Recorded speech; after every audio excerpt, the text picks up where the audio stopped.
আমার ঘরে দুইটা ষাঁড় বড় হয়েছে, একটারও বিয়ে করার নাম নাই। আমাকে এই বয়সে রান্না করে খাওয়াতে হয় এগুলো রে। আমি আর পারবো না কাউকে রান্না করে খাওয়াতে। সকালবেলায় আরামে ঘুমাচ্ছিলাম, তখনই আম্মুর এমন কথা কানে আসলো। বুঝতে বাকি রইল না ভাইয়াকে কথা শোনাচ্ছে। এখন উঠলে আমাকেও কথা শুনতে হবে, তাই চুপচাপ শুয়ে রইলাম। কিছুক্ষণ পর হঠাৎ ভাইয়া রুমে আসলো। ওই হোসাইন, ওই ধামরা, কি হলো, চেঁচাচ্ছ কেন? তুই বিয়ে করিস না বলে আমাকে এত কথা শোনায় প্রতিদিন। আগে এটা বলো, বড় তুমি না আমি? আমি বড় তো কি হয়েছে, তুই বিয়ে করলে তো বাসায় একটা বউ চলে আসবে, তাই না? যাও গিয়ে তুমি বিয়ে করো। হোসাইন, লো কি ভাই আমার, একটা বিয়ে কর প্লিজ। পাবনা দিয়ে বিয়ে করো, কাজে দিবে।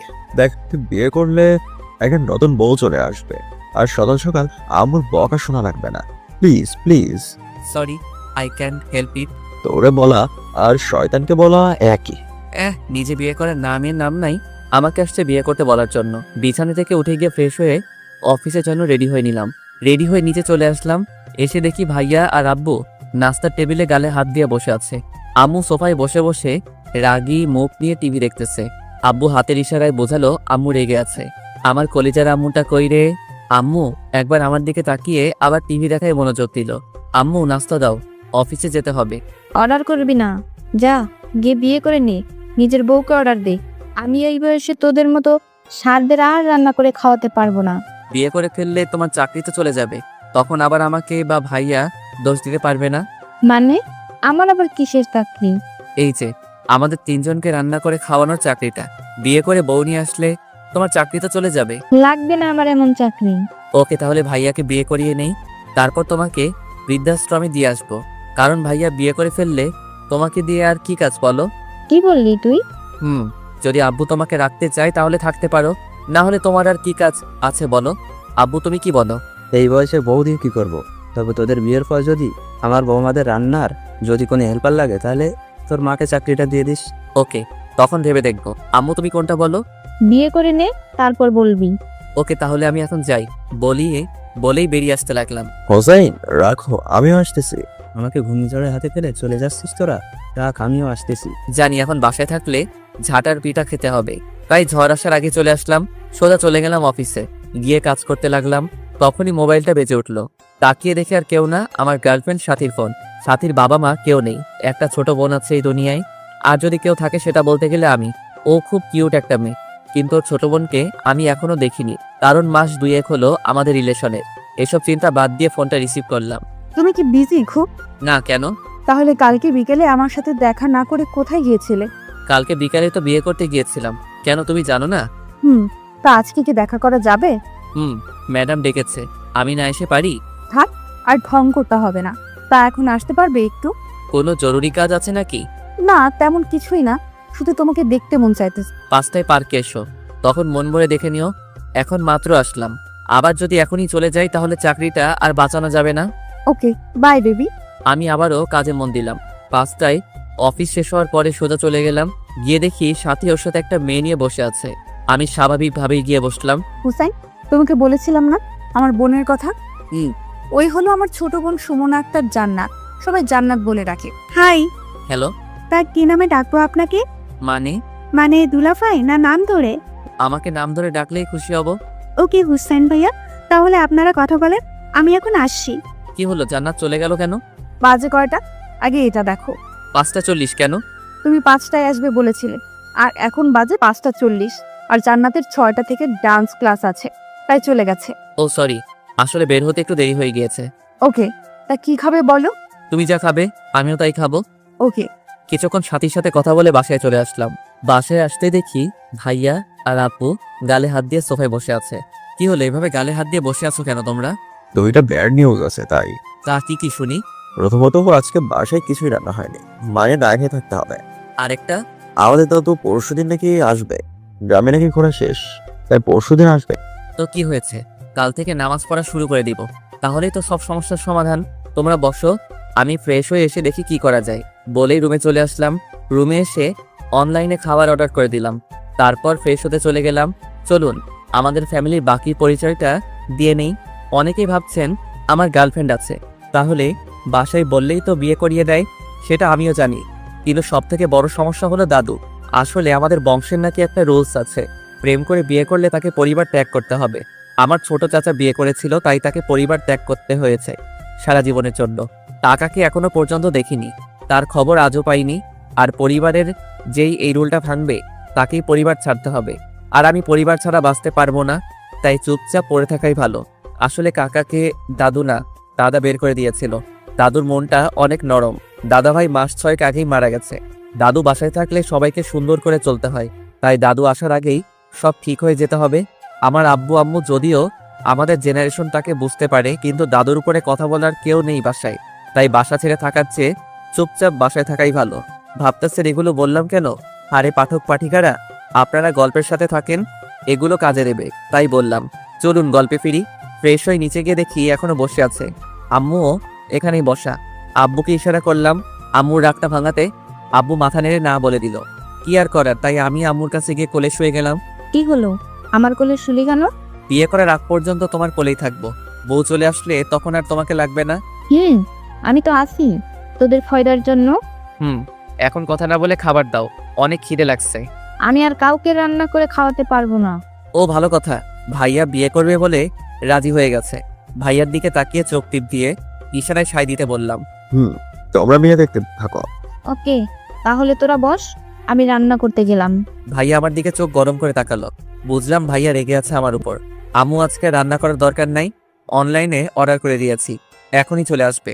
ওকে, তা তোর কোনো পছন্দ আছে নাকি? ভাইয়া মাথা নেড়ে না করলো। ওকে, তাহলে আমি মেয়ে দেখতে থাকি। চিপাই পড়ে ভাইয়া হ্যাঁ বলল। তারপর খাওয়া দাওয়া করে রুমে চলে গেলাম। কিছুক্ষণ পর ভাইয়া আসলো রুমে। ওই তুই আমার নাম নিতে গেলি কেন? এখন তো তুই সত্যি ধরে বিয়ে করে দেয়। আম্মু মেয়ে দেখতে থাকো আর আমি বিয়ে ভাঙতে থাকবো। কিভাবে? সেটা তোমার না জানলেও চলবে। এখন যাও গিয়ে ঘুমিয়ে পড়ো। ওকে বলে বেরিয়ে গেল। তারপর ঘুমিয়ে গেলাম আরামে। এভাবে কিছুদিন চলে গেল। আম্মু ভাইয়ার জন্য মেয়ে দেখে আর আমি সেটাতে কাটি করে ভেঙে দেই। এভাবে চলছিল দিনগুলো। তখনই হঠাৎ একদিন অফিসে বসে কাজ করছিলাম। তখনই দারোয়ান এসে বলে গেল কোম্পানির এমডি স্যার ডাকতেছে। কি আর করার, তাই গেলাম ওনার রুমে। গিয়ে নক করতে ভিতরে আসার অনুমতি দিল। ভিতরে আরো কয়েকজন কলিগ বসে আছে দেখতে পেলাম। স্যার আমায় ডেকেছিলেন? হুসাইন, আসো, এসে বসো। Thanks sir. তো আপনাদের সবাইকে ডাকার কারণটা হলো আপনাদের সবাইকে মাসখানেকের জন্য আমাদের লন্ডনে থাকা অফিসে যেতে হবে। ওইখানে কিছু টেকনিক্যাল সমস্যার কারণে সব স্টাফ চাকরি ছেড়ে চলে গেছে। আর আমার মতে আপনারাই পারবেন ওই অফিসটাকে চালাতে। আমি মাসখানেকের ভিতরে ওইখানের সব সমস্যার সমাধান করে দিতে পারবো, কিন্তু এই 1 মাস আপনারা ওইখানে থেকে আমার অফিসটাকে চালিয়ে নিয়ে যেতে হবে। সো কে কে রাজি আছেন বলবেন একটু?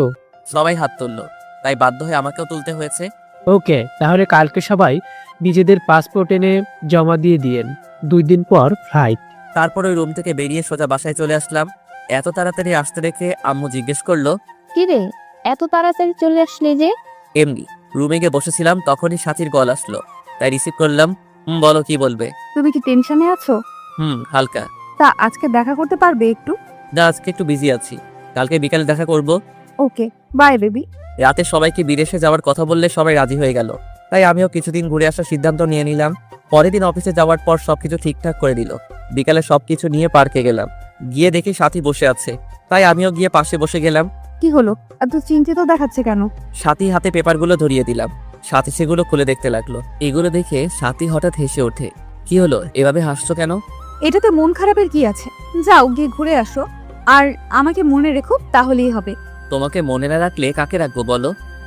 সেটা দেখা যাবে। এখন কি করবে বলো? তুমি বলো কি করব? চলো আজকে একটু ঘোরাফেরা করি, কারণ থেকে 1 মাস তো আর পাবো না তোমাকে। ওকে চলো। সাথীকে নিয়ে ডিনার করে ওর থেকে বিদায় নিয়ে চলে আসলাম। প্রতিদিনের মতো ওই দিনও ভাইয়ার সাথে কিছুক্ষণ কথা বলে ঘুমিয়ে গেলাম। ঘুম থেকে উঠে দেখি রেডি হওয়ার টাইম হয়ে গেছে, তাই ফ্রেশ হয়ে নিচে চলে আসলাম। সবার থেকে বিদায় নিয়ে চলে আসলাম এয়ারপোর্টে। এসে দেখি সাথী দাঁড়িয়ে আছে। কি হলো, তুমি এখানে কেন? তোমাকে দেখার জন্য আসলাম। সাথীর চোখের কোণে পানি টলমল করতেছে, ভালোভাবে কথা বলতে পারতেছে না। আরে বোকা, আমি চলে আসবো তো বললাম, কাদার কি আছে? কই, তাদের না তো। আচ্ছা এখন আসি, চেকিং এর টাইম হয়ে গেছে। ভালো থেকো আর নিজের খেয়াল রেখো। ওকে। তারপর চলে গেলাম এয়ারপোর্টের ভিতরে। রওনা দিলাম এক অচেনা জায়গায়। এখানে এসে আবার সেই কাজে বিজি হয়ে গেলাম। সারাদিন শেষে বাসায় আর সাথীর সাথে কথা বলিনি। এভাবে কেটে গেল 25 দিন। রাতে মোবাইল টিপতেছিলাম, তখনই ভাইয়া কল দিল, তাই রিসিভ করলাম। একটা গুড নিউজ আছে। কি গুড নিউজ? একটা মেয়েকে আজ পছন্দ হয়ে গিয়েছে। তাই নাকি? কে মেয়েটা? তুই আয়, তারপর বলবো। ওকে। তারপর ভাইয়াকে নিয়ে মজা করতে লাগলাম। হঠাৎ ভাইয়া আম্মুর সাথে কথা বলতে বলল। কি আর করার, তাই দিতে বললাম। আম্মু বলো কি বলবে? তুই আসবি কবে? 15 তারিখে। কেন? মানে আর 2 দিন পর কেন? তাহলে 17 তারিখে তোর ভাইয়ের বিয়ের তারিখ রেখে দেই। কোনটা বলিস? কি এত তাড়াতাড়ি? 100টা মেয়ে দেখার পর একটা মেয়ে পছন্দ হয়েছে, এটাতেও যদি লেট করি তাহলে দেখা যাবে এটাও ভেঙে গেছে। আমি তো কালকেই বিয়ে পড়িয়ে দিতাম, শুধু তুই নেই বলেই করাইনি। তুই 15 তারিখে আসলা, 17 তারিখে বিয়ে, এটাই ফাইনাল। ওইদিকে আমি 2 দিন পার হওয়ার অপেক্ষা করতেছিলাম, আর এদিকে বাড়িতে ঝড়ের বেগে বিয়ের প্রস্তুতি নিচ্ছে। যাক, আজকে লাস্ট অফিস, কালকেই ফিরে যাব দেশে। ভাবতে কেমন লাগতেছিল। এসব ভাবছিলাম আর কফি নিয়ে অফিসের জানালা দিয়ে বাহিরে তাকিয়ে বৃষ্টির মজা নিচ্ছিলাম। বাহিরে প্রচুর বৃষ্টি, বাংলাদেশের কাল বৈশাখী ঝড়ের মতো। এমন সময় অফিসের ইনচার্জ সবাইকে মিটিং রুমে ডাকলো। মিটিংয়ে জানতে পারলাম আকাশের পরিস্থিতি খারাপ, তাই 17 তারিখ সকাল পর্যন্ত সব ফ্লাইট নাকি বন্ধ করে দেওয়া হয়েছে। 17 তারিখের বিকেল 5টার ফ্লাইটে দেশে ফিরতে হবে আমাদের সবাইকে। কথাটা শুনে মাথাটা চক্কর কেটে উঠল। বড় ভাইয়ার বিয়েতে থাকতে পারবো না, মনটা খারাপ হয়ে গেল। এখন ভাইয়াকে কি বলে বুঝ দিব? এসব ভাবতে ভাবতে বাসায় চলে আসলাম। ফ্রেশ হয়ে টিভি দেখতেছিলাম, তখনই আম্মু কল দিল। আম্মু বলো। তোর ফ্ল্যাট কালকে ল্যান্ড করবে কয়টায়? এখানে আকাশের অবস্থা ভালো না, তাই আবহাওয়া অফিস থেকে 17 তারিখ সকাল পর্যন্ত সব ফ্লাইট বন্ধের ঘোষণা করে দিয়েছে। তাহলে এখন কি হবে? কি আবার হবে? 17 তারিখের বিকেলের ফ্লাইটে আসতেছি। তোমরা তোমাদের কাজ করে যাও। তারপর অনেক কষ্টে সবাইকে মানালাম, কারণ বিয়েতে সবাইকে ইনভাইট করা হয়ে গেছে। এখন ডেট পিছিয়ে দেওয়া অসম্ভব, তাই তারিখ অনুযায়ী বিয়ে হবে বলে দিলাম। সাথীকেও কথাটা জানিয়ে দিলাম। তারপর দিলাম একটা আরামের ঘুম। 17 তারিখে বিকালে ত্যাগ করলাম বিদেশের মাটি। দেশে গিয়ে চেকিং করাতে করাতে প্রায় রাত 12টা বেজে গেছে। তারপর সোজা বাসায় চলে আসলাম। বাসায় এসে দেখি বাসাটা অনেক সুন্দর করে সাজানো, অনেক মেহমানও এসেছে। ভিতরে গিয়ে সবার খবর নিলাম। ভাইয়া এসে আমাকে জড়িয়ে ধরলো। চল, তোর ভাবিকে দেখবি? অনেক রাত হয়ে গেছে, কাল সকালে পরিচয় হয়ে যাব না হয়? আয়, তোর মতামত জানবো বলে বসে আছি। কেন? আম্মু আর দাদু বলছে তোর বউ পছন্দ হবে না, এটা নিয়ে বাজি লেগে বসে আছি। কিসের বাজি? তোর পছন্দ হলে আম্মু আর দাদু আমাকে 5,000 টাকা দেবে, আর না হলে আমি দেবো। ওকে চলো তাহলে, ভোট হয়ে যাক। বলেই ভাইয়াকে নিয়ে ভাবির রুমে চলে আসলাম। এসে দেখি ভাইয়ার খাটের উপর একটা মেয়ে লম্বা ঘোমটা দিয়ে বসে আছে। তাই প্রথমে সালাম দিলাম, আসসালামু আলাইকুম ভাবি। ওয়ালাইকুম আসসালাম। মা, ঘুমটাটা একটু তোলো তো, তোমার ছোট দেবরের সাথে পরিচয় হয়ে নাও তুমি। ভাবি তাও ঘুমটা উঠাচ্ছে না। কিছুটা অবাক হলাম ভাবির এভাবে বসে থাকার কারণে। অবশেষে দাদি গিয়ে আস্তে করে ভাবির মুখের কাপড়টা তুলে দিল। ভাবির মুখের ঘুমটা তুলতে আমি 1000 ভোল্টেজের শক খেলাম। 2 পা পিছিয়ে দাঁড়ালাম আমি, কারণ ভাইয়ার বউ আর কেউ না, আমার গার্লফ্রেন্ড। এটা নিজেকে বিশ্বাস করতে পারতেছি না। কি করে হতে পারে এটা? সাথী এমনটা করতে পারলো আমার সাথে? আমি দেশে না থাকা এটা হয়ে গেল? না, এটা হতে পারে না। এসব ভাবছিলাম, তখনই ভাইয়ার ডাকে ঘর থেকে বেরিয়ে আসলাম। কিরে, ভাবি পছন্দ হয়েছে তোর? হুম।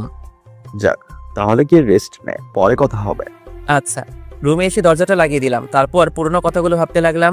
তখনই কেউ রুমের দরজায় নক করলো। পিছনে ফিরে দেখি ভাইয়া। কি হলো, তুমি এত রাতে? আর বলিস, ওদের নাকি এখনো বউ দেখা শেষ হচ্ছে না। আমারও ঘুম আসছে না। তুই এতদিন পর আসছিস, তাই ভাবলাম একটু ছাদে গিয়ে গল্প করি। আয় চল, বলে ভাইয়া নিয়ে ছাদে গেলাম। ছাদে দাঁড়িয়ে দাঁড়িয়ে আমি সাথীর কথা ভাবছিলাম, তখনই ভাইয়া বলে উঠলো, আচ্ছা, এবার তো তোর বিয়ের পালা, তো বিয়েটা কবে করবি? করবো।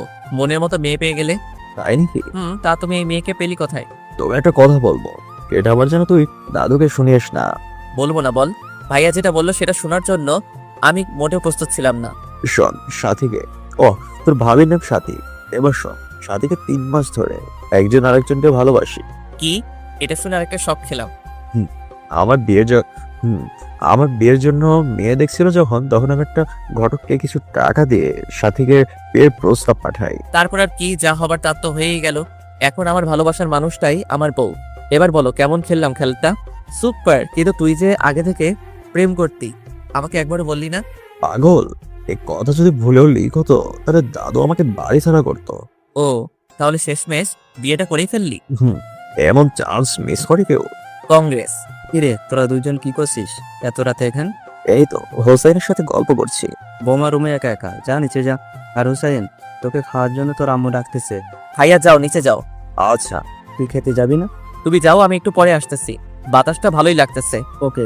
এতক্ষণ চোখের পানিগুলো আটকে রেখেছিলাম, কিন্তু এখন আর পারিনি। পুরনো সব কথা মনে পড়তে লাগলো আর চোখের পানি পড়তে লাগলো। তখনই ভাইয়ার বলার কথাটা মনে পড়ে গেল। ওদের মাঝে 3 মাস ধরে রিলেশন, কি করে হতে পারে? তাহলে আমার সাথেও 3 মাস ধরে রিলেশন কি করে হতে পারে? এটা না কিছুতেই ভাবতে পারতেছি না। সব কথার ক্লিয়ার হবে জান্নাতকে পেলে। তাই ফেসবুকে ঢুকে জান্নাতকে খুঁজে বের করলাম। জান্নাত শুধু ফেসবুকেই অ্যাড আছে, এমনিতে নাম্বার নেই আমার কাছে। তারপর অ্যাক্টিভ পে কল দিলাম। রিং হওয়ার কিছুক্ষণ পরে জান্নাত ফোন ধরলো। কি খবর জান্নাত, কেমন আছো? এই তো ভালো ভাইয়া, আপনি কেমন আছেন? এই তো ভালো। তা তোমার আপু কই? আপু তো বিয়ে হয়ে গেছে, আপনি জানেন না?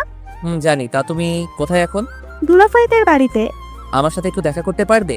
কখন? কালকে ভোর সকাল 5টায়। এত সকালে কিভাবে বের হবো বাসা থেকে?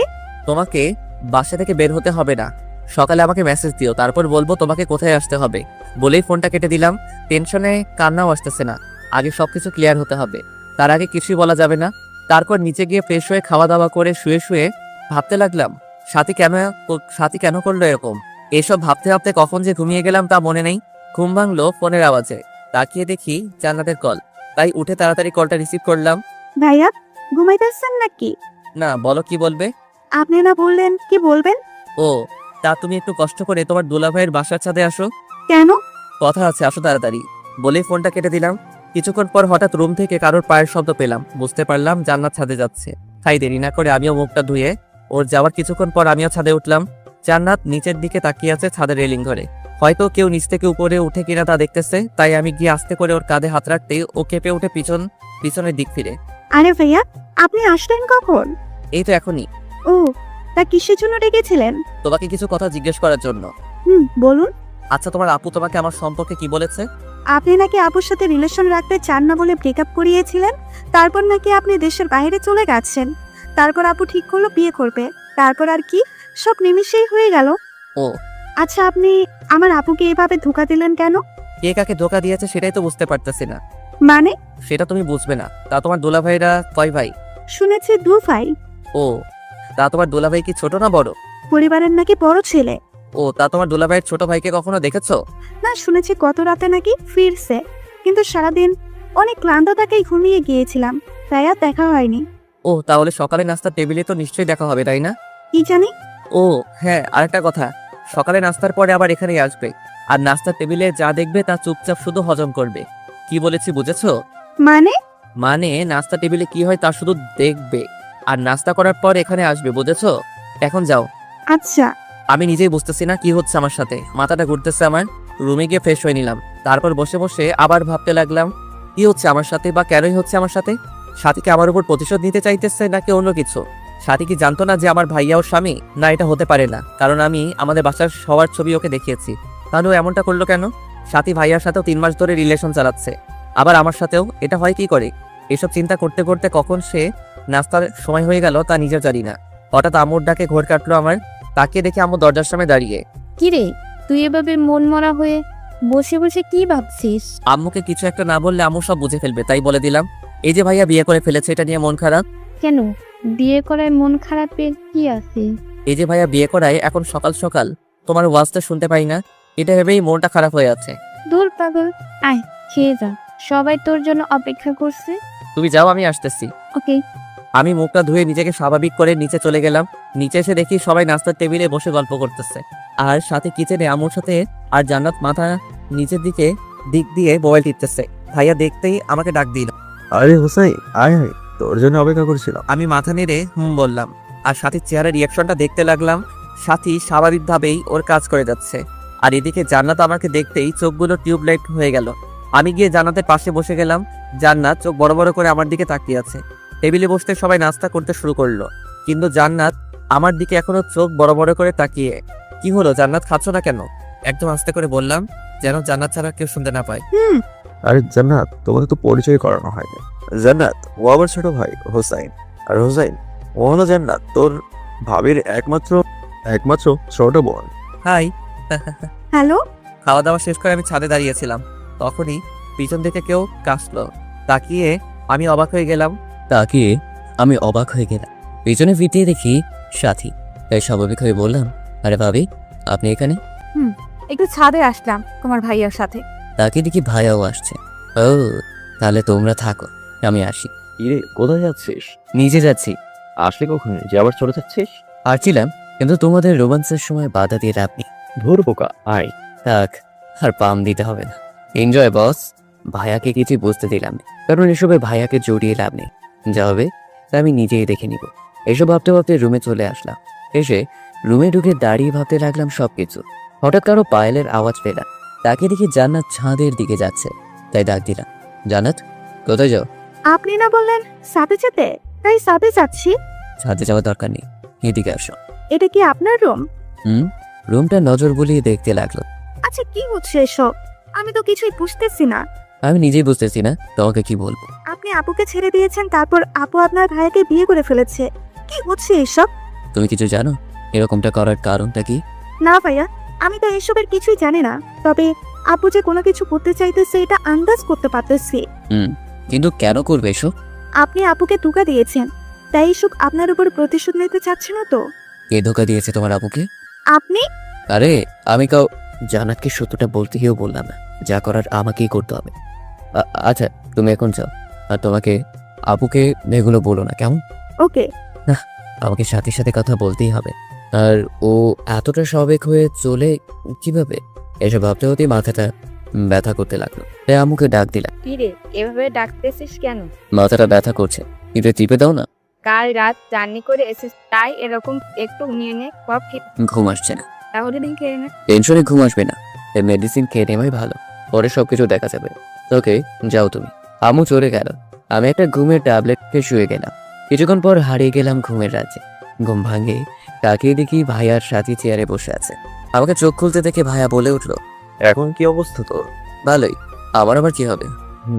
এখন বাজে কয়টা দেখি? তাকিয়ে দেখি সন্ধ্যা 7টা বেজে গেছে, তাই ফট করে উঠে বসলাম। যা ফ্রেশ হয়ে খেয়ে নে কয়েকটা, আমাকে এখন বাইরে যেতে হবে। কেন এখন বাইরে কেন যাবে? একটু কাজ আছে, তুই গিয়ে ফ্রেশ হয়ে নিচে চলে আয়। হুম। আর সাথে কি, তুমি গিয়ে ওর জন্য খাবার রেডি করো। আমি উঠে চলে গেলাম ফ্রেশ হতে। ফ্রেশ হয়ে এসে নিচে চলে গেলাম। গিয়ে দেখি ভাবি সব কিছু রেডি করছে। আমি গিয়ে টেবিলে বসে গেলাম, প্লেটটা উল্টে রাখলাম। আমি ভাব দিচ্ছি। আমি কোনো বেইমানের হাতের খাবার খাই না। হুসাইন, তুমি আমাকে ভুল বুঝতেছো। ভুল বুঝতেছি কিনা তা তো জানি না, তবে তুমি যে একটা চাল চালতেছো এটা আমি জানি। তুমি ভুল ভাবতেছো। এখন আপাতত খেতে দিবেন ভাবি? হুম। এখানে কথা বাড়ালাম না, কারণ বাসায় সবাই আছে তাই। খাওয়া দাওয়া করে চুপচাপ রুমে চলে আসলাম। তারপর সিগারেট নিয়ে সোজা চলে গেলাম ছাদে। সিগারেট জ্বালিয়ে সমানে টানতে লাগলাম। তখনই পেছন থেকে কারোর কাশির আওয়াজ পেলাম। তাকে রেখে জান্নাত। আরে তুমি? ভাইয়া, আপনি সিগারেট খান? মাঝে মধ্যে, বাস্তবে কিন্তু খাই না। এটা তো খারাপ জিনিস। জানি, তবে মাথায় যখন জ্যাম লেগে যায় তখন এটা চোটাতে সাহায্য করে। মানে হলো মাথায় যখন টেনশন থাকে তখন এটা খেলে টেনশন ফ্রি হয়। ও, তাও এটা খাওয়া ভালো না। আর আপনি আজ থেকে এটা খাবেন না প্লিজ। ওকে, ট্রাই করব। আচ্ছা, নিজের গার্লফ্রেন্ডকে ভাবি ডাকতে কেমন লাগে আপনার? ভালোই লাগে। আপুর জন্য কষ্ট হয় না আপনার? না, কেন? কারণটা বলা যাবে না। ওকে, তা এখন কি করবেন? ঘুমাবো। তাহলে আপনি থাকেন, আমি আসছি। আমি গিয়ে ল্যাপটপ নিয়ে অফিসের কাজ করতে বসে গেলাম। কাজ শেষ করে শুয়ে গেলাম। সকালে কারোর ডাকে ঘুম ভাঙল। তাকে দেখে জান্নাত কফির মগ নিয়ে দাঁড়িয়ে আছে। চোখ খুলে ভালো করে তাকিয়ে আমি টাসকি খেয়ে গেলাম, কারণ জান্নাত আজকে শাড়ি পরেছে। আর শাড়িতে যে ওকে এত সুন্দর লাগে তা আমি কখনো ভাবতেও পারিনি। ওহ, জান্নাতের ব্যাপারে তো আপনাদের বলাই হয়নি। জান্নাত সাথীর ছোট বোন, এটা তো জানেন। জান্নাত এবার অনার্সের ছাত্রী। দেখতে হয়তো সাথীর থেকেও সুন্দর, আর চেহারায় মায়াবী ছাপ আছে। যে কোনো ছেলের ক্রাশ হওয়ার যোগ্যতা আছে। দেখতে পুরোই নিষ্পাপ, সারা শরীর একদম পারফেক্ট, হয়তো জিম করে। আর সব থেকে সুন্দর হলো ওর গালের নিচের দিকে তিলটা। হাসলে তিলটা ওকে আরো মায়াবী করে তোলে। এক কথায় একটা পরি। চলুন গল্পে ফিরি। আরে তুমি কফি নিয়ে এসেছো? আন্টি আর আপু কাজ করতেছে, তাই আমি কফি নিয়ে আসলাম। আর আপনাকে ডাক দিতে আসলাম, অফিসের নাকি টাইম হতে যাচ্ছে। ও হ্যাঁ, আর আজকে শাড়ি পরেছো, কাহিনী কি? আর বললেন না, আমি নিচের কাপড়ের ব্যাগ পাশে ফেলে এসেছি, তাই কি আর করব। আপুর একটা শাড়ি পরেছি। ও, ওকে, আমি আসছি। আমি রেডি হয়ে অফিসে চলে গেলাম। অফিসে কাজ করছিলাম, তখনই ফোন আসলো। তাকে দেখি আব্বু। কি হলো আব্বু, ফোন দিয়েছো কেন? তুই কি বেশি বিজি নাকি? না, কেন? আমাদের অফিসে আয় একটু কাজ আছে। কেন, কোনো সমস্যা? না, আয় একটু। যাক, কি আর করার। তাই গেলাম অফিসে। গিয়ে ভিতরে ঢুকে অবাক হয়ে গেলাম। ভাবি, ভাই আর আব্বু অফিসে এসে বসে আছে। আর আমাদের অফিসটাও ভালো করে সাজানো হয়েছে। কি হলো ভাইয়া, আজকে কোনো অনুষ্ঠান আছে নাকি? আজকে তোর ভাবিকে অফিসের সবার সাথে পরিচয় করিয়ে দিব। তা আমাকে ডাকার কারণটা কি? এখানে তুই না থাকলে হয় নাকি? আমার অনেক কাজ আছে, আমি গেলাম। বসে থাকে এখানে, আর অনুষ্ঠান শেষ হলে যাবি একেবারে। ওকে, তারপর আর কি, সবাইকে ডেকে পরিচয় করিয়ে দিল। তারপর সবাইকে অফিসে লাঞ্চ করানোর আয়োজন করানো হলো। খাওয়া দাওয়া শেষ করানোর পর আমি গিয়ে চেয়ারে বসে রইলাম। কিছুক্ষণ পর ভাইয়ের আব্বু এসে আমার সামনে দাঁড়ালো। কি হলো, এবার সামনে এসে দাঁড়ালে কেন? তোকে ছোট একটা কাজ করতে হবে। তোমাদের এভাবে দাঁড়ানো দেখে বুঝে ফেলেছি কিছু একটা করতে হবে। তা বলে ফেলো কি করতে হবে। তুই এটা তোর ভাবিকে বাসায় পৌঁছে দিয়ে তুই সেখান থেকে তোর অফিসে চলে যাস। তোর মাথা ঠিক আছে? আমাকে তাড়াতাড়ি অফিসে ফিরতে হবে। আরে আমরা তোর বসকে ফোন দিয়ে বলে দিয়েছি তোর যেতে একটু দেরি হবে, তো যাওয়ার সময় একটু নামিয়ে দিয়ে যাস। তোর বউকে তুই নামিয়ে দিয়ে আয়, গিয়ে। আরে এমনিতে বিয়ের কারণে অনেক কাজ জমে আছে, তাই প্রেশারটা একটু বেশি। আর এমনিতেও তুই তোর ভাবির সাথে পরিচয় হসনি, তাই যেতে যেতে পরিচিত হয়ে নিবি, আর ওকে একটু নামিয়ে দিয়ে তুই চলে যাবি। বউ তোমার, তুমিই গিয়েছিল, আর আমার এত পরিচয় হয়ে লাভ নেই। পরিচয় হওয়া লাগবে না তো, হাতিকে বাসায় নামিয়ে দিয়ে যাস, তাহলেই হবে। ওকে, এই একটা চান্স সাথীর সাথে সরাসরি কথা বলার, তাই রাজি হয়ে গেলাম। আমি নিচে গিয়ে গাড়িতে বসেছিলাম। কিছুক্ষণ পর ভাবেও গাড়িতে এসে বসলো। তারপর গাড়ি চালাতে লাগলাম। আর কোথায় থেকে শুরু করব ভাবছি। তা বিবাহিত জীবন কেমন লাগছে? ভালোই। আমার কিছু প্রশ্নের উত্তর দিবে? বলো কি জানতে চাও? গাড়িটা একটা সাইড করে রাখলাম। আচ্ছা, তুমি এই বিয়েটা কেন করলে, তাও আবার আমার ভাইকে? হুসেন, আমি জানতাম না যে ও তোমার ভাই। আমি তোমাকে আমার ফ্যামিলি ফটো দেখাইনি? আর তুমি তো আমার ভাইকে আগেও দেখেছো। আমরা যে ব্যাচেলার পার্টিটা দিয়েছিলাম তখন সবার সাথেই তো ভাইয়ের পরিচয় করিয়ে দিয়েছিলাম। আর ওখানে তো তুমিও ছিলে, তাই না? কিন্তু তখনকার কথা তো মনে ছিল না, আর বিয়েটা হঠাৎ করে হয়ে যাওয়ায় এত কিছু ভাবার সময় পাই নাই। বিয়েটা তাড়াতাড়ি হয়ে গেছে? কয়েকদিনে কি হয়ে গেল আমি কিছুই বুঝতে পারিনি। ও, তা তুমি আমাকে তো বলতে পারতে। এমনকি বিয়ের আগের দিন রাতেও আমি তোমার সাথে কথা বলেছি, তাই না? আমি তোমাকে কিভাবে বলবো এটা নিয়ে অনেক টেনশনে ছিলাম। ও, তুমি আমাকে কথাটা বলতে পারছিলে না, বা কি কথাটাই না শোনালে? দেখো, আমি না চাইতেও সবকিছু হয়ে গেছে। আমি কিছুই জানতাম না, বিশ্বাস করো। বিশ্বাস? তাও তোমাকে? অসম্ভব। হুসেন, আমি চেয়েছিলাম তোমাকে, কিন্তু আমি পারিনি। সাথে প্লিজ এসব মিথ্যা কথা বলা বন্ধ কর। আমি মিথ্যা বলতেছি এটা তোমার কেন মনে হলো? কারণ আমি সবই জানি সাথী, তো আমাকে মিথ্যা বলে লাভ নেই। মানে? আচ্ছা, আমাকে কিছু প্রশ্নের উত্তর দিবে সাথী, প্লিজ। বলো। তুমি ভাইয়াকে বিয়েটা করতে না করলে না কেন? বললে না কেন তুমি অন্য কাউকে ভালোবাসো? আমি বলতে চেয়েছিলাম কিন্তু পারিনি তখন। বিশ্বাস করো আমাকে হুসেন। বলতে পারোনি কেন সেটাই তো জানতে চাইছি। আমি নিজেও জানি না তখন কেন যে বলতে পারিনি। দেখো সাথী, অনেক মিথ্যে বলেছো, আর বলো না প্লিজ। এখন তো সত্যিটা বলো প্লিজ। কিসের সত্যি বলবো? তুমি কেন করেছো এসব, আর আমাদের ভাইদের সাথেই কেন করছো? আমি আবার কি করলাম? হায়রে, ভোলা চেহারা জানো না কি করেছো? না, আমাকে বলে দিতে হবে। বলো, আমি শুনি। আচ্ছা, তোমাদের বিয়ের দিন রাতে আমি ভাইয়ের সাথে কথা বলেছিলাম। তখন ভাই আমাকে বলেছিল তোমাদের নাকি লাভ ম্যারেজ। সাথী মাথাটা নামিয়ে ফেললো। কি যেন ভাবতে লাগলো। তুমি ভাইয়ের সাথেও রিলেশন করেছো, আবার আমার সাথেও। প্লিজ একটু বলবে কেন এসব করেছো? কি দোষ ছিল আমার, যেভাবে ঠকালে? আর কি মজা পেলে এটা করে? কেন খেলেছিলে আমার মনটা নিয়ে? তুমি একবার বললেও না বিয়েটা করে ফেললে। আবার আমার ভাইকেই কি এমন কারণ যার জন্য তুমি এমনটা করছো? কেন করছো এসব? কি লাভ হবে তোমার, বলবে একটু? লাভ নেই এখানে, তবে আমার মনের জ্বালাটা মিটতে। মানে? তোকে তো আমি বোকা মনে করেছিলাম, কিন্তু তুই তো দেখি মহা চালাক। আমার সবকিছু 2 দিনেই বের করে ফেলেছিস। আমি চেয়েছিলাম কেউ জানার আগে তোদেরকে ফকির বানিয়ে ছেড়ে দেব, কিন্তু আফসোস তুই জেনে গেলি। মানে কি সাথী? আর তুমি আমাকে তুই বা তুকারি করছো কেন? আর কে তুমি? আমাদের ফকির বানাতে চাইছো? ও সরি, আমি আগে আমার পরিচয়টা দিয়ে নিই। আমি সাথী সরকার, পিতা ফারহান সরকার। আর আমি এতিম না, আমার বাবা মা আছে। মানে তুমি আমার ছোট চাচার মেয়ে? আমি তোমার ছোট চাচার মেয়ে। তাহলে তো ভালোই। তা তুমি আমাদের ক্ষতি করতে চাইছো কেন? কারণ তোরা আমাদের অনেক বড় ক্ষতি করছিস, তাই আমি তোদের সবাইকে রাস্তায় আনবো। আমরা তোমাদের কি ক্ষতি করেছি? কি ক্ষতি করনি তাই বলো। ছোট থেকে আমরা দাদা দাদুর আদর পাইনি, আর সব থেকে বড় কথা হলো আমার আব্বু আম্মুকে তোমরা সবাই মিলে অপমান করে বাসা থেকে বের করে দিয়েছো। দেখো, তখন তো আর আমরা ছিলাম না, আর যা করেছে দাদা করেছে, এটা আমাদের কি করার আছে? তোমাদের বংশের নাকি একটা রীতি আছে, প্রেম করলে বাসা থেকে বের করে দেয়। আর আমার বাবা প্রেম করে বিয়ে করেছিল, তাই ওনাকে বাবা মা থাকতেও এতিম হয়ে চলতে হয়েছে। বাবাকে আমি এখনো কাঁদতে দেখি, তাই আমি ঠিক করেছি তোদের পরিবারকে আমি রাস্তায় নামাবো। কেন? তোদের বংশের নাম আমি মাটিতে মিশিয়ে দেব, আর কোনো বাবাকে কাটতে দিব না।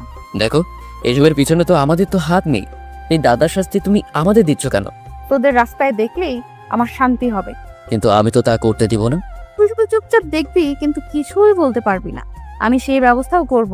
আমি যদি আজকে বাসার সবাইকে তোমার আসল চেহারাটা ধরিয়ে দেই? পারবি না, কারণ তুই জানিস যে এটা করলে সবাই আমাকে বাসা থেকে বের করে দিবে। আর তোর ভাই আমাকে যে পরিমাণ ভালোবাসে, সেও চলে আসবে আমার সাথে সবকিছু ভুলে। তাও ঠিক। তা ভাইকে বল দিলে? তাও সে আমাকে ভালোবাসবে, কারণ আমি ওর চোখে ভালোবাসার সাগর দেখি। বাহ, মাস্টার প্ল্যানিং করেই আসছো তুমি। ভাইকে এমন ভাবে ফাঁসিয়েছো যে ছাড়ানো সম্ভবই না। তা তুমি যা করছো সেটা কি ঠিক? তোমার দাদা যেটা করেছিল সেটা কি ঠিক? দেখো, ওইটা গিয়ে তুমি ওনাকে জিজ্ঞেস করো। ওই কথাটা নিয়ে তুমি আমাদের হয়রানি করবে কেন? তোমরা তো তারই বংশধর, তাই। না, তোমাকে বোঝাতে পারবো না। বোঝাতে এসো না প্লিজ। ওকে, আমি হুসাইন তো আছি, চিন্তা করো না, আমি দেখছি কি করা যায়। ওকে। তবে সবকিছু করতে এখন অনেক কঠিন হয়ে যাবে, কারণ আমি যে জেনে গেছি তাই। আর তুমি এটা করলে কেন? কোনটা? এই যে আমার সাথে রিলেশন করলে, আমার ভাইয়ের সাথেও রিলেশন করলে, এটা কারণটা জানতে পারি? আসলে আমি দেখতে চেয়েছিলাম কে বেশি ইমোশনাল প্রেম নিয়ে, কে আমার জন্য নিজেকে কোরবানি দিতে পারে, আর সেটাতে তোমার ভাইয়া সিলেক্ট হয়েছে। ও, তা এত ভালোবাসা পেয়েও সেটার অবমাননা করবে? তোমাদের সবার সাথে আমার স্বামীকে টানছো কেন? আরে ও হলো আমার ভালোবাসা, আর তোমাদের সবাইকে রাস্তায় নামানোর প্রধান হাতিয়ার। ও, তাহলে তো অনেক বড় প্ল্যান করে এসেছো তুমি। হুম। আফসোস, এখন আর সেটা সফল হবে না, কারণ আমি যে দেয়াল হয়ে গেলাম। আমি দেওয়াল ভাঙতেও জানি। ওকে, সেটা সময় বলে দিবে। ভাবতেও পারিনি তুই এত কিছু বুঝে ফেলবি। আমি বুঝিনি তোমরা দুই বোন এতটা খারাপ হতে পারো। মানে? মানে তোমরা দুই বোন মিলে এমনটা করতে আসবে সেটা আমি ভাবতেও পারিনি। দেখ, জান্নাত অনেক ভালো মেয়ে, ওই সবের কিছুই জানে না। মানে? মানে এই প্ল্যান আমি একাই জানি। জান্নাত তো এটাও জানে না যে তোরা আমাদের আত্মীয়। জান্নাত এসবের কিছুই জানে না। ও, তার মানে তুমি গল্পে একাই সৈনিক, আর আমার ভাইয়া তোমার প্রধান হাতিয়ার। হুম। ওকে, তাহলে এই যুদ্ধটায় আমি কাউকে শরিক করবো না। এই যুদ্ধে আমি একাই সৈনিক। বাহ, গুড। তবে একটা কথা, আমার পরিবারের কারোর উপর যেন কোনো শারীরিক ক্ষতি না হয়। তুই কি পাগল? আমি কি এখানে মানুষ মারতে এসেছি নাকি? তাও ঠিক, কিন্তু যদি হয় তখন আমার ভিতরের ভিলেনটাকে দেখতে পাবে বলে দিলাম। আরে দূর, আমি মারবো না তো, শুধু রাস্তায় নামাবো, কারণ ওদের সব অহংকার আমি মাটিতে মিশিয়ে দিব। ওকে, তোমার প্ল্যানগুলো ভালোভাবে হলেই ভালো হয়। আসার সময় একটাও কথা বললাম না। বাসে এসে ভাবিকে নামিয়ে দিয়ে আমি সোজা চলে গেলাম অফিসে। সারাদিন কাজ শেষ করে বাসায় এসে ঢুকতেই দেখি সাথী বসে বসে দাদুর সাথে গল্প করছে। মনে মনে ভাবলাম, কি অভিনয় না এটা করতে পারে এই মেয়েটা। এইসব ভাবতে ভাবতেই রুমে চলে গেলাম। রুমে এসে বসে বসে ভাবতে লাগলাম, বাসা কাউকে এটা নিয়ে জানানো যাবে না, তারপরে ভাইয়ের উপরে প্রেশারটা যাবে। এমন আছে দাদু বাসা থেকে বেরও করে দিতে পারে। তাই এটাতে কাউকে কিছু না বলে যা করার আমাকেই করতে হবে। কি করা যায় এটা নিয়ে আমাকে চিন্তা করতে লাগলাম। এটা নিয়ে চিন্তা করছিলাম, তখনই জান্নাত হুট করে রুমে চলে আসলো। ভাইয়া, আপনার কফি। থ্যাঙ্কস বলে ওর হাত থেকে মগটা নিয়ে নিলাম। জান্নাতকে দেখে মনে হলো ও আমার অনেক কাজে আসবে। আপাতত কিছু ইনফরমেশন বের করতে হবে। জান্নাত, তোমার কি কোনো কাজ আছে নাকি এখন? না, কেন? তাহলে বসো, একটু গল্প করা যাক। বলেন, কি বলবেন? আমি যে ওই সময় কফি খাই, এটা তোমাকে কে বললো? আপু দিয়ে যেতে বললো, তাই দিতে আসলাম। ও, তা তোমাকে তো আজকে পরীদের মতো লাগছে, তা কি তুমি জানো? কি যে বলেন ভাইয়া। শাড়িতে তোমাকে একদম পরীদের মতো লাগছে। কেন জানি এখন তোমাকে দেখতেই মন চাইছে। থাকেন, আমি গেলাম। জান্নাতের মুখ লজ্জায় লাল হয়ে গেল। বলেই চলে যাচ্ছিল, তখনই আমি আবার ডাক দিলাম, জান্নাত একটু শোনো। বলেন। রাতে একটু ছাদে আসতে পারবে? তোমার সাথে কিছু জরুরি কথা আছে। ওকে। একটু মায়াবে শুরু বললাম। যাক, কাজে দিয়েছে। এখন জান্নাতের থেকে কথা বের করতে হবে এইসব ভাবছিলাম, তখন আম্মু এসে খাবারের জন্য ডেকে গেল। খাওয়া দাওয়া করে রুমে এসে একটা সিগারেট টেনে তারপর ছাদে গেলাম। ছাদে কেউ নেই দেখে জান্নাতকে নক করলাম ছাদে আসতে। তারপর দাঁড়িয়ে দাঁড়িয়ে আবার ভেবে নিলাম কি করব। কিছুক্ষণ পর কেউ পিছনে হাত রাখলো, তাকে দেখি জান্নাত। ভাইয়া কি কিছু ভাবতেছেন? না। ও, তা বলেন, কি বলতে ডেকেছিলেন? আসলে তুমি তো আমাদের পরিবারের সবাইকে চিনো, তাই না? কেন? কিন্তু জান্নাত, তুমি তো তোমাদের পরিবারের কথা আমাকে বললেই না। মানে? মানে তোমাদের পরিবারে কে কে আছে, কে কি করে, মানে তোমাদের ফ্যামিলি ডিটেলস। ও সরি, আসলে আমরা ইউকেতে থাকি, ওইখানের নাগরিক আমরা। আমাদের পরিবারে আমরা 4 জন। আমি, আব্বু আম্মু আর আপনার ভাবি। আমরা বাংলাদেশে এবার ঘুরতে এসেছিলাম। তখনই আপু ঠিক করে ফেলে সে বাংলাদেশে বিয়ে করবে, আর তারপর বিয়েও করে ফেলে। তোমার আব্বু আম্মু বিয়েতে আসেনি কেন? আসলে ইদানিং ব্যবসায় অনেক সমস্যা হচ্ছে, তাই আপু এখন বাসার কাউকেই জানায়নি যে সে বিয়ে করতেছে। ব্যবসার সব সমস্যা মিটে গেল আপু আম্মুকে জানিয়ে দেবে, আর আপাতত আমাকেও বলতে না করেছে। ও, তা তোমার আপুর নাম কি? ফাহাদ সরকার। কেন? না, এমনি। আসলে আমি তো কখনো জানতাম না তোমাদের ব্যাপারে, তাই আজকে একটু জেনে নিলাম আর কি। ও, আচ্ছা, তোমাদের কোম্পানির নাম কি? Group of company. ও ভালো। তা তুমি কি ইউকেতেই ফিরে যাবে নাকি? না, আপাতত দেশেই আছি। আপু আম্মু আসলে ওনাদের সাথে দেশে ফিরবো। ও, তাহলে তো ভালোই। আচ্ছা, তা আপনি এখন কি করবেন? কি করবো মানে? সাথী জান্নাতকে সব বলে দেয়নি তো? মানে এখন কি সিঙ্গেল থাকবেন নাকি মিঙ্গেল হবেন, কোনটা? ও, হাফ ছেড়ে পাঁচটা। কি করবেন এখন? তোমার মতো একটা মেয়ে পেলে আবার মিঙ্গেল হয়ে যাব। ওকে, খোদা যেন আপনার আশাটা পূরণ করে। তারপর আরো কিছুক্ষণ জান্নাতের সাথে কথা বলে নিচে চলে আসলাম। রুমে এসে ফ্রেশ হয়ে শুয়ে কি করা যায় এটা ভাবতে লাগলাম। অনেক ভেবেচিন্তে একটা উপায় মাথায় আসলো। তারপর মনে মনে হাসতে লাগলাম। সাথী, তুমি যা করতে চাইছো আমি তোমাকে তার 4 গুণ ফিরিয়ে দেব। এইসব ভাবতে ভাবতেই ঘুমিয়ে গেলাম, কারণ কাল সকাল থেকে অনেক কাজ আছে। সকালে আম্মু ডাকে ঘুম ভাঙি, তাকে দেখি সকাল 6টা বাজে। কি হলো, এত সকালে ডাকলে কেন? তোর ফোন বাজতেছে। ও দাও, বলেই ফোনটা ধরলাম। অফিসের বস ফোন দিয়েছিল, জরুরি অফিসে যেতে হবে। কি সমস্যা নাকি হয়েছে ডিলারদের সাথে, কি আর করার।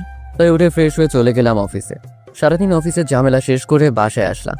তারপর বসে বসে গান শুনছিলাম। তখনই মনে পড়লো তৌফিকের কথা। তৌফিক ইউকেতেই থাকে, আরও অনেক বড় একটা কোম্পানি ম্যানেজার। তাই যা করার ওকে দিয়েই করাতে হবে। এই ফোনটা বের করে ফোন দিলাম ওকে। একবার রিং হওয়ার পর ফোনটা ধরলো। কিরে মামা, কি খবর? ভালো। তোর কি খবর? কি আর অবস্থা চলতেছে দিন। শোন, তোকে একটা কাজে ফোন দিয়েছিলাম। কি কাজ? তোকে আমার কিছু ইনফরমেশন বের করে দিতে হবে। কিরকম ইনফরমেশন? একজন লোকের সব ইনফরমেশন বের করে দিতে হবে, এমনি কি তার সম্পত্তিগুলো কার কার নামে আছে সেগুলো পর্যন্ত। কি বলিস মামা, এটা তো অনেক বড় বিপজ্জনক কাজ। তুই পারবি কি না সেটা বল। দেখ হুসাইন, এটা বাংলাদেশ না যে ঘুষ দিয়ে বের করে ফেলতে পারবো। এটা ইউকে। যদি কর্তৃপক্ষ জানতে পারে আমি কারো সম্পত্তি লিস্ট দেখছি বা তার ব্যাপারে ইনফরমেশন এসছে, তাহলে আবার জেল হতে পারে। তার মানে তুই পারবি না, তাই তো? দেখ, আমি সেটা বলিনি, তুই লোকের নাম ঠিকানা পাঠা। আমি দেখতেছি আমার সহপাঠীদের সাথে কথা বলে। ওকে, আমি পাঠাচ্ছি। তুই ওদের সাথে কথা বলে আমাকে জানা। ওকে। আমি ইমেইলে ওকে কোম্পানির নাম ঠিকানা সব কিছু দিয়ে দিলাম। গুগল থেকে আরো কিছু ইনফরমেশন নিলাম, এমনকি ফাহাদ কাকুর ছবিটাও পেলাম। সবকিছু ওকে দিয়ে ল্যাপটপ বন্ধ করে খেতে চলে আসলাম। এসে দেখি সবাই বসে গল্প করছে, তাই আমিও গিয়ে বসে গেলাম। সব টেনশন বাদ দিয়ে মজা করতে লাগলাম। হঠাৎ সাথীর দিকে নজর পড়তে দেখি ও কারোর সাথে ফোনে কথা বলছে। হঠাৎ সাথীও আমার দিকে তাকালো। আমি ওর দিকে তাকিয়ে একটা রহস্যময় হাসি দিলাম। ব্যাস, ওর সবকিছু শেষ, মুখটা শুকিয়ে গেল, আর কি যেন ভাবতে লাগলো। তারপর আমি আবার ওদের সাথে মজা করতে লাগলাম। তারপর খাওয়া দাওয়া করে একেবারে রুমে আসলাম। ল্যাপটপটা ওপেন করতে দেখি তৌফিক নক করে রেখেছে। হুসাইন, বের করতে কিছুদিন সময় লাগবে। এরকম? এই 2 সপ্তাহ খানেক। আসলে বুঝেছি তো, এগুলো সময়ের কাজ। আর এদেশে তো ঘুষ নেই না, আর যারা নেই তারা অনেক সেফলি কাজ করে, তাই কিছু সময় লাগবে। ওকে, কিন্তু যাই করিস একটু তাড়াতাড়ি, আর এই কথাটা যেন কেউ জানতে না পারে। আরে তুই চিন্তা করিস না, এটা জানাজানি হলে আমারই বিপদ হবে। সো তুই নিশ্চিন্তে ঘুমা। ওকে বলে ল্যাপটপ পাশে রেখে ঘুমিয়ে গেলাম। সকালে আম্মুর ডাকে ঘুম ভাঙলো। নাস্তা করে রেডি হতে লাগলাম অফিসে যাওয়ার জন্য। তখন আম্মু দরজায় নক করলো। কিরে, রেডি হচ্ছিস? কেন? তুই যাওয়ার সময় জান্নাতকে একটু ড্রপ করে দিবি। কেন? জান্নাত কোথায় যাবে আবার? ওর নাকি একটা জরুরি ক্লাস আছে, তাই ওকে আজকে ভার্সিটিতে যেতে হবে। যাও, গিয়ে রেডি থাকতে বলো। ও রেডিই আছে, তুই যাওয়ার সময় ওকে নামিয়ে দিয়ে যাস, তাই হবে। ওকে। রেডি হয়ে নিচে গিয়ে দেখি জান্নাত রেডি হয়ে বসে আছে। ওকে দেখি মাথাটা চক্কর দিয়ে উঠলো। তাকে দেখি জান্নাত আজকে অন্য দিনের চেয়ে অনেক সুন্দর হয়ে সেরেছে। চোখে কাজল, মাথার চুলগুলো সুন্দর করে গুছিয়ে রাখা, কপালে টিপটা আরো সুন্দর করে তুলেছে জান্নাতকে। এসব ভাবছিলাম, তখনই জান্নাত চোখের সামনে হালকা করে ওর চুড়ি নাড়া দিল। এটা আমি ভাবনা জগৎ থেকে বাইরে আসলাম। কি হলো, এভাবে আমার দিকে তাকিয়ে আছেন কেন? না এমনি, চলো, এমনিতে লেট হয়ে যাচ্ছে। চলেন। তারপর দুজনে গাড়িতে এসে বসলাম। তারপর গাড়ি চালাতে লাগলাম আপন গতিতে। শুনলাম আজকে নাকি আপনার ইম্পর্টেন্ট ক্লাস আছে। আচ্ছা, তোমাকে একটা পার্সোনাল প্রশ্ন করি। বলেন। তোমার কি কোনো বিএফ আছে? ভাইয়া, এই দেশে আমরা মাত্র 4 মাস এসেছি, সো এখানে বিএফ থাকা অসম্ভব। তাহলে আজকে কিসের ক্লাস করতে যাচ্ছ? মানে মানে যে মেয়েদের বিএফ থাকে না তাদের তো সাধারণত ইম্পর্টেন্ট ক্লাস থাকে না, তা তোমার আবার কি ক্লাস আছে? ও আসলে আজকে যাওয়ার কারণটা হলো এতদিন যে ক্লাসগুলো মিস করেছি সেগুলো নোট করতে আনবো, আর সামনে তো এক্সাম, তাই সেটার চার্ট নিতে যাব। বিশ্বাস হচ্ছে না কেন জানি আমার। কেন? মানলাম ক্লাস করতে যাচ্ছেন, তাহলে এত সেজে গুজে কেন? তা একটা মডার্ন মেয়ে হয়ে কপালে টিপ, এটা হতেও হচ্ছে না। আসলে একটা মেয়েকে দেখে ভালো লাগলো, তাই আজকে আপুর টিপটা পেয়ে শখ করে একটা লাগিয়ে নিলাম। ও, তা এটা তো বাসাতেও লাগাতে পারতেন। ভার্সিটিতে পড়ে যাচ্ছেন কেন? এমনি দেখি সবাই কি কমেন্ট করে। ও গুড। তা হঠাৎ করে এমন পরিবর্তন করলে মেনে নিতে কষ্ট হয়, সো এসব করার আগে একবার জানাবেন প্লিজ। ওকে, সামনে গিয়ে ডানে রাখেন। ওকে, আপনি কি এটাতে ভর্তি হয়েছেন? কেন? এটাতে আমি স্টাডি করেছি। তাই নাকি? তাহলে তো আমার আর সমস্যা নাই। মানে এখন থেকে কোনো সমস্যা হলে আপনি তো আছেনই। আসেন আমার সাথে বলে আমি ওর সাথে গাড়ি থেকে নামলাম। আপনি কি ভিতরে যাবেন নাকি? কেন, কোনো সমস্যা? না মানে আপনি গিয়ে কি করবেন? আপনার সব সমস্যা শেষ করে দিয়ে আসি। ওকে চলেন। ওর একটা বান্ধবী আসলে হঠাৎ করে। কিরে জান্নাত, তোর বোনের বিয়ে শেষ হলো? আপনি হুসেন ভাইয়া না? হুম। আরে ভাইয়া কেমন আছেন? আর আপনি এখানে? একটু কাজ আছে তাই আসতে হলো। ও ভাইয়া, আপনার একটু হেল্প লাগবে আমার। কেমন হেল্প? আপনি একটু আপনার বন্ধুদের বলে দিবেন যেন আমাকে ডিস্টার্ব না করে। আচ্ছা আসো। ভাইয়া, আপনাদের পরীক্ষা বর্ষে আমরা এসে ভর্তি হই, তাই হয়তো আমাকে চিনতে পারেননি আপনি। কিছু না বলে সোজা ক্যান্টিনে চলে গেলাম। গিয়ে দেখি আমার সবগুলো ফ্রেন্ডসগুলো বসে আড্ডা দিচ্ছে। ওরা হলো বর্তমানে ভার্সিটির বড় ভাই। যাই হোক, ওরা আমাকে দেখে আমার কাছে আসলো, এসে আমাকে জড়িয়ে ধরলো। জান্নাত অবাক হয়ে আমার দিকে তাকিয়ে আছে। আরে মামা, তুই এতদিন পর হঠাৎ ভার্সিটিতে? তো ওদের মনে পড়লো তাই চলে আসলাম। আচ্ছা, আই বস। মামা, আজকে একটু কাজ আছে তাই তাড়াতাড়ি যেতে হবে। চলে যাবি মানে? আর জান্নাতকে সাথে নিয়ে এসেছিস, কাহিনী কি? আসলে জান্নাত হলো আমার কাজিন, সো সবার সাথে আর যাই করিস ওকে যেন কেউ ডিস্টার্ব না করে। নাফিস আমার মুখের দিকে হা করে তাকিয়ে আছে, মনে হচ্ছে অনেক বড় শখ খেয়েছে। কি হলো, এবার তাকিয়ে আছিস কেন? না এমনি। আচ্ছা ভাবি, আপনি যান, কেউ আপনাকে ডিস্টার্ব করবে না। কেউ যদি করে তাহলে আমাকে বলবেন, তাহলেই হবে। ওই ভাবিকে? নাফিস আমার দিকে তাকালো, আমি ইশারায় সরি বলতে বললাম। ও সরি, মুখ ফসকে বের হয়ে গেছে। জান্নাত, তুমি যাও, আর সমস্যা হলে আমাকে জানিও। ওকে। জান্নাত হাস করে আমার দিকে ঘুরে তাকালে। কিরে মামা, কাহিনীটা কি বলতো? কিসের কাহিনী? এই প্রথম তুই কোনো মেয়ের জন্য সুপারিশ করলি। তুই তো এমন ছিলি না।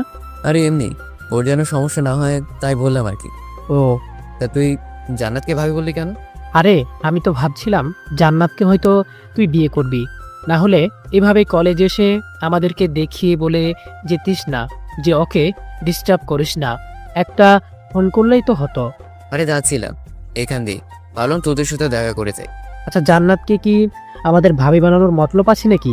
নাফিসের কথাটা ভাবতে লাগলাম। আসলে খারাপ কথা বলেনি নাফিস, সাথীর বড় হাতিয়ার হলো আমার ভাইয়া, আর এটাই হলো আমার কমজোরির জায়গা। সাথীকে দমাতে হলে ওর একটা কমজোরির জায়গা রাখতে হবে, নাহলে পরেও শক্তিশালী হয়ে যাবে। আর জান্নাত হলো সেই কমজোরিটা। এমনিতেও আমার একটা হাতিয়ার লাগবে, সো জান্নাতকে হাতিয়ার বানাতেই হবে। এসব ভাবছিলাম, তখনই নাফিসের ভাবনার জগৎ থেকে বেরিয়ে আসলাম। কিরে, কি এত ভাবছিস? জান্নাত কি হবে নাকি আমাদের ভাবি? তোর কথাটা ভালো লাগছে, ভেবে দেখবো। ওকে মামা, তা এখন কি করবি? অফিসে যেতে হবে।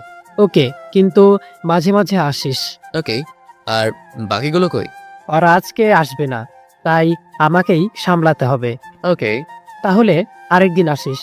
ওকে বলে সেখান থেকে চলে আসতে লাগলাম। আসার সময় দেখি জান্নাত আমার দিকেই আসছে, তাই আমিও দাঁড়ালাম।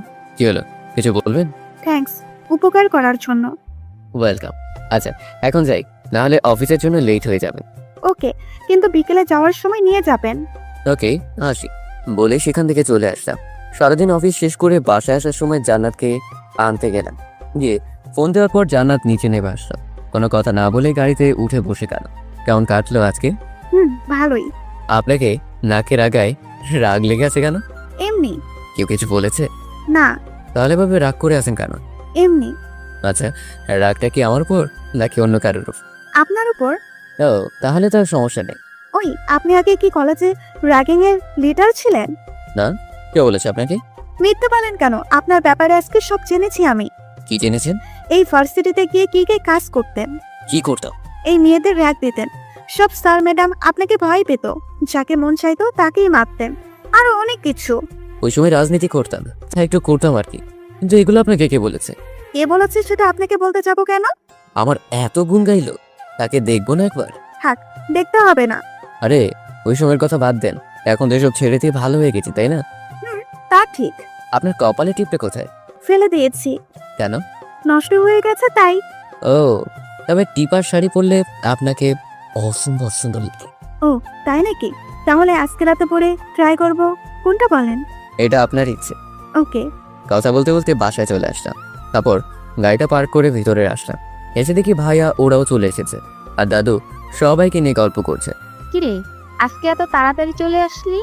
মাথাটা ব্যথা করছে তাই চলে আসছি। ও, তা মেডিসিন খেয়েছিলি? আমু, তুমি একটু এসে মাথাটা টিপে দিয়ে যাও তো। তুই গিয়ে ফ্রেশ হ, আমি আসতেছি। ওকে বলে উপরে চলে গেলাম। রুমে গিয়ে শাওয়ার নিয়ে এসে খাটে শুয়ে রইলাম। কিছুক্ষণ পর আম্মু এসে মাথাটা টিপে দিয়ে গেল। তারপর হালকা কিছুক্ষণ ঘুমিয়ে নিলাম। হঠাৎ তারও ডাকে ঘুম ভাঙলো। তাকিয়ে দেখি জান্নাত সামনে দাঁড়িয়ে, তাও শাড়ি পরে আর কপালে ছোট্ট একটা টিপ। মনে হচ্ছিল কোন এক পড়ি আমার সামনে দাঁড়িয়ে আছে আর মুচকে মুচকে হাসছে। ওই আপনার ঘুম ভাঙছে? কেন? এত কষ্ট করে পড়ছি আর আপনি নাকি এখানে পড়ে ঘুমাচ্ছেন? সরি, মাথাটা একটু ব্যথা করছিল, তাই আর কি একটু ঘুমিয়েছিলাম। কি অবস্থা? ভালোই। আজকে সবাই প্ল্যান করতে হচ্ছে, বাইরে ডিনার করবে। কোনটা বলে? ভালোই। তাহলে আর কি উঠে রেডি হয়ে নেন, না হলে আন্টি এসে ডাকিয়ে রেডি হতে পাঠাবে। কিছু না বলে একটা মুচকি হাসি দিয়ে উঠে চলে গেলাম ওয়াশরুমে। ফ্রেশ হয়ে এসে দেখি জান্নাত চলে গেছে, তাই রেডি হয়ে ছাদে গিয়ে দাঁড়িয়ে সিগারেট দৌড়িয়ে টানতে লাগলাম। কিছুক্ষণ পর হঠাৎ কেউ পেছন থেকে বলে উঠলো, টেনশন কি বেশি হয়ে গেছে? পেছনে ফিরে দেখি সাথী দাঁড়িয়ে আছি। না, প্ল্যান করছি। আমি তো আর আগে থেকে প্ল্যান করিনি, তাই এখন একটু ভাবছি আর কি। লাভ নেই। সেটা সময় না হয় বলবে। ও ভালো কথা, তোমাকে নিচে ডাকতেছে। বাসার সবাই নাকি আজকে বাইরে ডিনার করবে, তাই তোমাকে রেডি হতে বলেছে আম্মা। আমি রেডি হয়ে আছি। ও তাহলে তো ভালোই। আচ্ছা আমি এখন আসি। আমি দাঁড়িয়ে দাঁড়িয়ে আবার সিগারেট টানায় মন দিলাম। সিগারেট শেষ করে রুমে এসে মোবাইলটা নিয়ে নিচে গেলাম। মোটামুটি সবাই রেডি। আমি গিয়ে ভাইয়ের পাশে বসে গেলাম। কি রে, তুই এত তাড়াতাড়ি রেডি হয়ে গেলি? তা হঠাৎ করে এমন অদ্ভুত ডিসিশন নিলা যে? কোন ডিসিশন? এই যে আজকে বাইরে খেতে যাওয়ার প্ল্যান। আরে আজ তাদের সাথে বাজি লেগেছিলাম আর বাজিতে হেরে গিয়েছি, তাই শর্ত অনুযায়ী সবাই মিলে আজ বাইরে খেতে যাবো। কিসের বাজি? আমি বলেছি তোর ভাবির হাতের রান্নার স্বাদ ভালো না, আর দাদু বলেছে থাক, আর বলতে হবে না, আমি বুঝে গেছি। না স্যার, তোমাদের কি আর কাজ নেই এসব বাজি লাগা ছাড়া? আছে, কিন্তু সেগুলো শেষ। মনে মনে ভাবতে লাগলাম, আরো মাথায় উঠাও বড় বউকে। তারপর যখন আছাড়টা দিবে না, তখন বুঝবে কত ধানে কত চাল। আর দাদুর উপর রাগটা উঠতেছে। কি দরকার এত আদর করার? বুড়ির জামাইয়ের কারণে আজকে এই সমস্যাটাই পড়তে হয়েছে। হিরো হোসাইন, কি এত ভাবতেছিস? বাস আসলে সেটা কিভাবে নিব? কি? না কিছু না, আব্বুর সাথে কথা বলছিলাম, তখনই কি রে, কি করবি না? ও ভাইয়া তুমি? তা কি করবি না বলতেছিলি? ভাবি জিজ্ঞেস করছিল বিয়ে করবো কিনা। আমি বললাম সময় হলে করবো না। ও, তা আজ কি তোর অফিস আছে নাকি? কেন? শুক্রবারও অফিস করা শুরু করলি নাকি? আজকে শুক্রবার। ফ্রেশ হয়ে নিচে আই, সবাই একসাথে নাস্তা করবো। তোমরা যাও, আমি আসছি বলে উঠে ফ্রেশ হতে চলে গেলাম। ফ্রেশ হয়ে এসে রেডি হচ্ছিলাম, তখনই মোবাইলটা টুং করে উঠলো। মোবাইল নিয়ে তাকিয়ে দেখি সাজ্জাদ টেক্সট দিয়ে রেখেছে, ভাইয়া আজকে রাত 8টায় মুজিবনগর পার্কে চলে আসবেন। ওকে বলে মোবাইলটা রেখে দিলাম। তারপর রেডি হয়ে নিচে চলে গেলাম। গিয়ে দেখি সবাই বসে আছে। ও আসছিস, আয় বস এখানে। বলে আবুর পাশে বসে গেলাম। শুনলাম তুই নাকি কোন মেয়েকে পছন্দ করিস, তাকে এসে। আচ্ছা একজন সময় হলে বলবো। এবার তো তোর বিয়ে করার পালা, তো বল কবে মেয়েকে আমাদের দেখাবি? নাস্তা খাবো না, চলে যাব। আচ্ছা খা। তারপর নাস্তা করে উপরে চলে আসলাম। রুমে বসে বসে গান শুনছিলাম, তখনই দরজায় জান্নাত নক করলো। আসতে পারি? থাক, আসার দরকার নাই। জান্নাত একটা হাসি দিয়ে ভিতরে চলে আসে। তা এই সময় কি মনে করে? আপনি আমাকে ওই দিন মিথ্যে বলেছিলেন কেন? কোন দিন? আপনার নাকি গার্লফ্রেন্ড নেই, তা আজকে সবার সামনে তো ঠিকই বললেন আপনার গার্লফ্রেন্ড আছে। আপনি সত্যি একটু সহজ সরল। জান্নাতের কথা শোনার মুখের অবস্থা দেখে আমি হাসি থামাতে পারলাম না, তাই ওর সামনেই হু হু করে হেসে দিলাম। জান্নাতের মুখটা কিছুক্ষণের মাঝে আগুনের মতো লাল হয়ে গেল। আর আমার দিকে অগ্নি চোখে তাকালো। কি হলো, হাসতেছেন কেন? আপনার কথা শুনে কেন? আমি আবার কি বললাম? আপনি জানেন আমার গার্লফ্রেন্ড নাই, তারপর এসে জিজ্ঞেস করতেছেন। নাস্তার টেবিলে যে বলে আসলেন। সেটা বলেছি মিথ্যে, কারণ এই কথাটা না বললে না ওরা ভাইয়ের মতো আমাকেও ধরে বিয়ে করিয়ে দেবে। সত্যি বলতেছেন তো? হুম। কথাটা যেন মনে থাকে। আর বিকেলে কি ফ্রি আছেন? তবে সন্ধ্যায় ফ্রি আছি। ওকে, তাহলে আমি এক জায়গায় যাব, আর আপনাকেও নিয়ে যাব কোথায়? একজনের সাথে পরিচয় করিয়ে দিতে। ওকে, কিন্তু আমাকে 7:30টায় ছেড়ে দিতে হবে। কেন? একজনের সাথে ছোট্ট একটা মিটিং আছে তাই। ওকে। আমি আবার গান শুনে মন দিলাম। সারাদিন শেষ হয়ে গেল। সন্ধ্যায় রেডি হয়ে নিচে গিয়ে দেখি দাঁড়িয়ে আছে হালকা মেকআপে মেয়েটাকে অনেক সুন্দর লাগছিল। আসেন। তারপর জান্নাতের বলা অনুযায়ী গাড়ি চালাতে লাগলাম। কোথায় যাচ্ছি? বললাম না, একজনের সাথে পরিচয় করিয়ে দেব। ওকে বলে চুপচাপ করে গাড়ি চালাতে লাগলাম। অবশেষে জান্নাত একটা পুরনো বাড়ির পিছনে গাড়ি থামাতে বললো। আমি কিছু না বলে চুপচাপ গাড়ি থেকে নেমে দাঁড়িয়ে রইলাম। কিছুক্ষণ পর কয়েকটা ছেলে আসলো। জান্নাত ওদেরকে দেখে এগিয়ে গেল, তাই আমিও ওর পিছনে গেলাম। এই যে, ও হলো নীল, আমার বেস্ট ফ্রেন্ড। আর নীল, ও হলো তোদের দুলাফাই। হাই ভাইয়া। হ্যালো। জান্নাতের কথা শুনে আমি আকাশ থেকে পড়লাম। কি বললো? আমার মাথাটা ঘুরতে লাগলো। নিজের কানকে বিশ্বাস করতে পারছি না, তাই নিজেকে সামনে নিলাম। আচ্ছা শোনো, ওর একটা হেল্প লাগবে, তাই তোমার সাথে দেখা করতে চেয়েছে। হ্যাঁ বলো ভাই, তোমার কি সমস্যা? আসলে ভাইয়া, আমি গ্রামের ছেলে, শহরে পড়তে এসেছি। আমার শহরে কোনো রিলেটিভ নেই, তাই থাকার জন্য ম্যাচটাই আছে। কিন্তু ম্যাচে নাকি জায়গা নেই। আমি আমার বন্ধুদের কাছ থেকে জানতে পেরেছি ম্যাচে জায়গা আছে, কিন্তু বড় ভাইয়া তা আটকে রেখেছে। ভাইয়া, আপনি যদি একটু ওনাদের বলে দিতেন তাহলে আমার থাকার জায়গাটা হয়ে যেত। আমি ওর কথা শুনে আমি জান্নাতের দিকে তাকালাম। জান্নাত ইশারায় অনুরোধ করলো, ওকে তুমি কালকে নাফিজের সাথে দেখা করো, তাহলেই হবে। থ্যাঙ্কস ভাইয়া। ওয়েলকাম। আর আমাকে এখন যেতে হবে, আমি আসি। ওকে ভাই, ভালো থাকবেন। বলেই জান্নাতকে নিয়ে সেখান থেকে চলে আসলাম। গাড়িতে এসে গাড়ি নিয়ে বাসার দিকে ছুটতে লাগলাম। একটা কথাও বললাম না। সরি, আসলে ওর সামনে আপনাকে আমার স্বামী বানানোর কারণে। বানানোর কারণটা কি? আসলে ও আমাকে পছন্দ করে, হয়তো ভালোবাসে, কিন্তু আমি ওকে ওই নজরে কখনো দেখিনি। তাই এই চান্সে সব সমস্যার সমাধান করে দিলাম। এখন থেকে আর আমাকে পছন্দ করবে না। আমিও সব ঝামেলা থেকে বেঁচে গেলাম। ও, একজনের কাছ থেকে বাঁচতে গিয়ে আর একজনকে স্বামী বানিয়ে ফেললে। ভালো করেছি। এখন আমাকে বাসায় নামিয়ে দিয়ে আপনি কোথায় যাবেন সেখানে যান। ওকে বলে আপন মনে গাড়ি চালাতে লাগলাম। তারপর জান্নাতকে বাসায় নামিয়ে দিয়ে আমি আবার ছুটলাম সেই মুজিবনগর পার্কের কাছে। সেখানে পৌঁছে কিছুক্ষণ বসে থাকার পর হঠাৎ দেখলাম সাজ্জাদ আর নিলয় ভাই আসছে।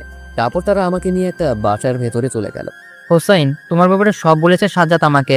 ভাই আপনার শুধু আমাকে ইনফরমেশনগুলো দিবে, আপনাদের টিমের বদনাম হতে দিব না আমি, ওয়াদা দিলাম।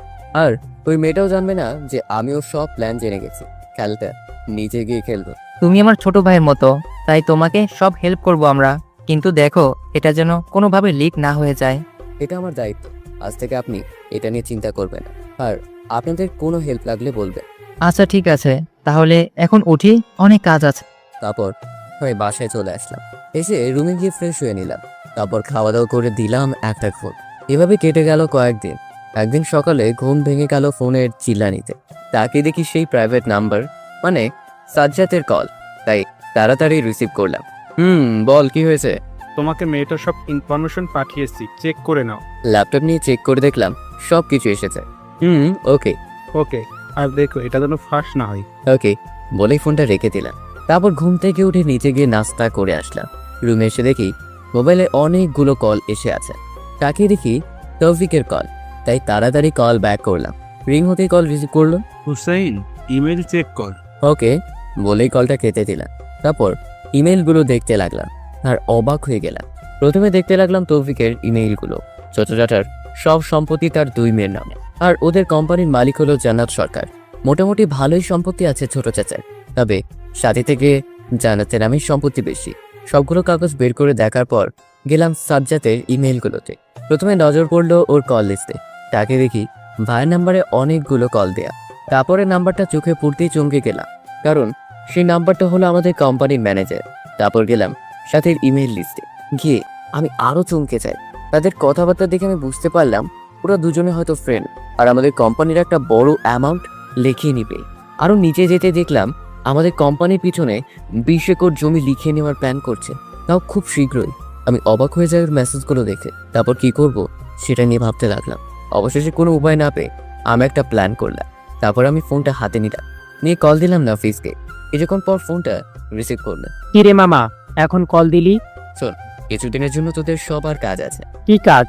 তোরা আজ থেকে আমাকে কিছু কাজ করে দিতে হবে। তোদের পুরো মাসের খরচ আমি দিব, এটা নিয়ে চিন্তা করিস না। আরে কি বলিস মামা, বল তোর কি হেল্প লাগবে? শোন, তোরা সবাই আড্ডাখানায় চলে আয়, আমি কিছুক্ষণের ভিতরেই আসছি। বলে ফোনটা কেটে দিলাম। তারপর রেডি হয়ে চলে গেলাম সেখানে। গিয়ে দেখি সবাই এসে গেছে। বল মামা, তোর কি হয়েছে? তোদের সবার কিছু হেল্প লাগবে আমায়, কেন করাচ্ছি বা কি কারণ এগুলো কেউ জানতে চাইবে না। ওকে, কিন্তু তোর যে একটা কিছু হয়েছে সেটা বুঝতে পারতেছি। তোর কি হেল্প লাগবে শুধু বলিস, তাহলেই হবে। ওকে, আরেকটা কথা, এই কথা যেন কেউ না জানে, তার কাজটা একেবারে সিক্রেট। ওকে, তুই চিন্তা করিস না।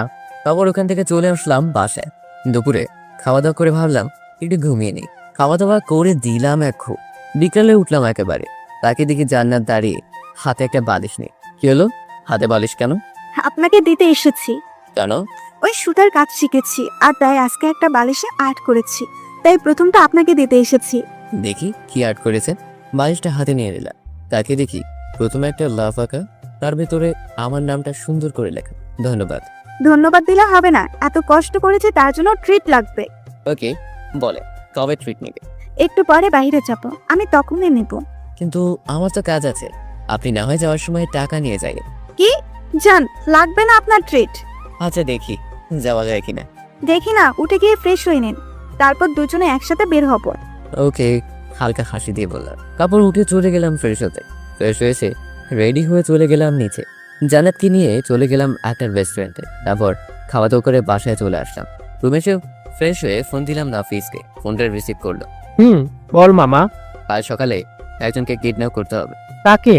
আমাদের কোম্পানির ম্যানেজারকে।